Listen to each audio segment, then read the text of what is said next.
Bonjour, c'est Olivier du support ActiveTrail. Aujourd'hui, nous allons voir ensemble comment créer et tester un pop-up avant de l'intégrer sur votre site internet. Avec votre compte ActiveTrail, vous avez la possibilité de créer en illimité des formulaires et pop-up. Pour commencer, il faut cliquer sur le menu Formulaire et pop-up et cliquer sur Nouveau formulaire. Vous avez le choix de créer un pop-up d'inscription avec formulaire, un pop-up avec un call to action, c'est-à-dire la possibilité d'ajouter un bouton avec un lien, sans formulaire, ou encore un formulaire d'inscription intégré. Pour l'exemple, je vais prendre un pop-up d'inscription avec formulaire. Vous pouvez choisir un de nos modèles. Sachez que tous les modèles sont modifiables dans leur taille, leur couleur et leurs images. Pour notre test, je vais choisir le modèle basique. Notre outil de conception de pop-up fonctionne en glisser-déposer. Vous pouvez ajouter ou supprimer des blocs directement et les modifier en cliquant dessus. Pour ajouter d'autres champs à votre formulaire, il faut cliquer sur le champ adresse email pour activer le bouton Éditer les champs dans la barre d'outils. Vous pouvez ajouter des champs supplémentaires comme le nom, le prénom, etc. Vous pouvez rendre la saisie des champs obligatoire ou pas en cochant cette case. En utilisant des champs de données, vous pouvez modifier le type de champ, par exemple texte, bouton radio, case à cocher, menu déroulant simple ou menu déroulant multiple. Vous pouvez également ajouter des cases à cocher obligatoires d'acceptation pour le fait de recevoir des emails ou d'acceptation de vos termes et conditions. Vous pouvez même ajouter des liens pour visiter votre page de conditions générales. Une fois terminé, il faut cliquer sur Sauvegarder. Passons maintenant sur la partie de paramétrage du formulaire. Il faut cliquer sur le bouton Paramètres du formulaire. Vous pourrez demander à recevoir par exemple un email à chaque fois qu'un contact s'inscrit sur le formulaire. Vous pouvez également faire un webhook qui enverra automatiquement les données saisies depuis le formulaire sur l'URL de votre choix. Vous pouvez enfin cocher cette case pour réactiver vos contacts supprimés qui souhaitent se réinscrire en utilisant ce formulaire. Passons à l'option Double Opt-in, qui est une option facultative. Double Opt-in signifie qu'après inscription à ce formulaire, un premier mail est envoyé à la personne qui vient de s'inscrire avec un lien à cliquer pour valider son inscription. Tant que le contact n'a pas cliqué sur le lien d'inscription, il ne sera pas considéré comme actif côté ActiveTrail. Et donc, vous n'aurez pas la possibilité de lui envoyer des emails. Le contact aura un statut en attente. Ensuite, vous avez l'option groupe qui permet de rattacher les contacts inscrits à un ou plusieurs groupes de contacts afin de pouvoir les cibler ensuite dans une future campagne d'email. Si vous ne faites pas de rattachement de groupe, ActiveTrail vous créera automatiquement un groupe nommé avec le même nom que celui de votre formulaire et les contacts inscrits arriveront directement dedans. Passons maintenant à l'onglet Paramètres, qui permet de définir le type de formulaire.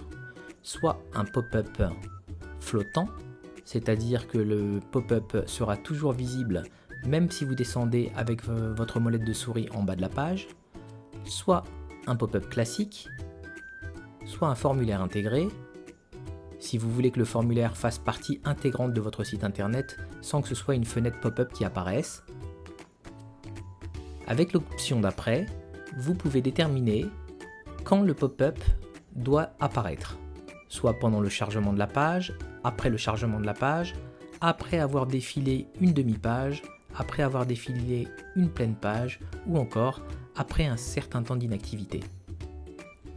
Ensuite, vous pouvez aussi régler le positionnement du pop-up, en haut, en bas, à gauche, au milieu, etc.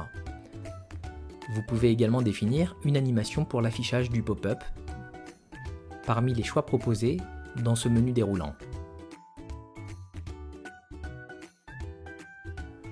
Ensuite, vous pouvez masquer l'arrière-plan quand le pop-up est affiché. Vous avez la possibilité de définir des règles d'affichage, par exemple ne pas afficher pour les contacts déjà inscrits ou ne pas afficher le pop-up plus d'une fois par semaine.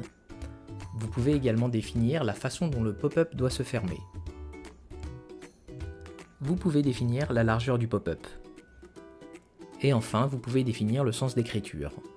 si par exemple vous utilisez des alphabets qui s'écrivent de la droite vers la gauche. Vous avez un bouton prévisualisé qui permet d'afficher le pop-up tel qu'il apparaîtra sur votre site. Cependant, cette prévisualisation ne permet pas de tester le formulaire. Une fois que tout sera bien paramétré, vous pourrez cliquer sur le bouton suivant. Là, on vous demandera de nommer le formulaire. Il n'y aura plus qu'à écrire ensuite le message de remerciement après l'inscription de vos contacts. Par exemple, « Merci pour votre inscription ». Puis, cliquez sur « Publier ». Maintenant, le système vous montre le code à intégrer sur votre site internet. Il faut cliquer dessus, puis faire un CTRL-C pour copier le code. Pour tester maintenant le pop-up avant son intégration sur votre site internet, vous pouvez vous rendre sur le site internet jsbin.com pour tester en réel le code avant de l'intégrer sur votre site. Voilà, une fois sur le site, vous pouvez effacer tout le code à gauche, puis coller à la place le code de la pop-up ActiveTrail. Vous verrez apparaître à droite de la page votre pop-up. Ce qu'il y a de bien avec ce site internet, c'est que vous pouvez tester pleinement le pop-up et même vous inscrire en rentrant votre adresse email. Je vais rentrer une adresse de test, puis retourner sur le compte ActiveTrail pour vérifier que le contact remonte bien sur votre compte. C'est instantané. Nous allons voir maintenant comment intégrer le formulaire pop-up à votre site internet. Vous avez plusieurs possibilités pour intégrer votre formulaire. Soit vous pouvez faire une intégration en dur dans le code, en collant le code fourni par ActiveTrail avant la fermeture de la balise Head de votre page HTML. Si vous utilisez WordPress, vous pouvez utiliser un module nommé Header and Footer qui permet d'ajouter directement le code dans le header de votre site WordPress. Vous pouvez également faire une intégration via le Google Tag Manager s'il est installé sur votre site internet. Le Google Tag Manager permet entre autres d'ajouter des codes externes tels que notre pop-up à votre site internet existant. Retournons maintenant sur le compte ActiveTrail pour que je vous montre comment accéder au rapport d'inscription du pop-up. Il faut cliquer sur le menu Formulaire et pop-up, puis sur Liste des formulaires. Vous voyez sur cette page tous vos formulaires. Vous voyez s'ils sont publiés ou non par exemple. Vous avez la possibilité de les prévisualiser, mais également récupérer le rapport d'inscription, d'exporter les contacts inscrits ou encore de créer un nouveau groupe avec ces contacts. Sur le lien Propriétés, vous pouvez à nouveau interagir sur les options du formulaire et récupérer si besoin à nouveau le code à intégrer. Cette présentation est maintenant terminée. Vous savez maintenant comment créer et tester un pop-up et comment l'intégrer à votre site internet. N'oubliez pas de vous abonner à notre chaîne YouTube pour rester informé de toutes nos nouvelles vidéos. À bientôt!